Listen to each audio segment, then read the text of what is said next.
Around 1988, I wrote my first protocol, my first research study to give DMT to people.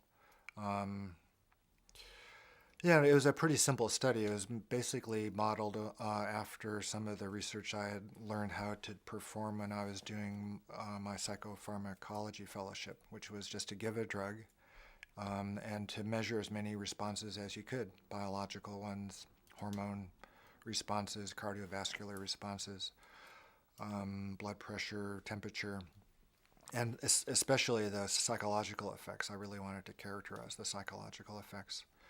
Um, oh, and one more reason why I thought it'd be good to study um, DMT was because it was pretty similar chemically to a lot of other drugs of abuse, like LSD and like psilocybin and magic mushrooms.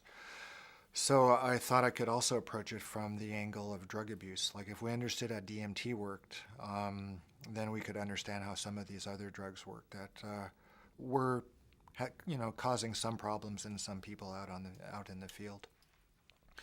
Um, so the design of the study was fairly straightforward. Give people DMT and measure as many variables as possible. Um, in the case of this study, which was going to be the first new psychedelic research in the U.S. really for over 20 years, I had to sort of anticipate a lot of objections that would come my way from the regulatory agencies that oversee this kind of research.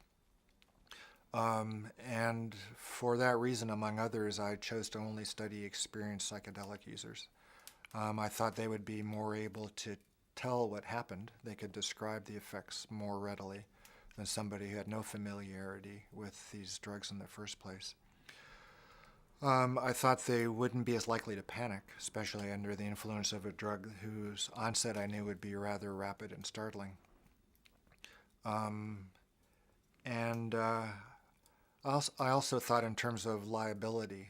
If people had problems afterwards, started using a lot of psychedelics, um, wanted to blame their participation in their, you know, if they want to blame any problems that they had emotionally or mentally on their participation in my study, we could point to their having taken psychedelics previously. That's probably not the most, altruistic and the most, noble of reasons for recruiting.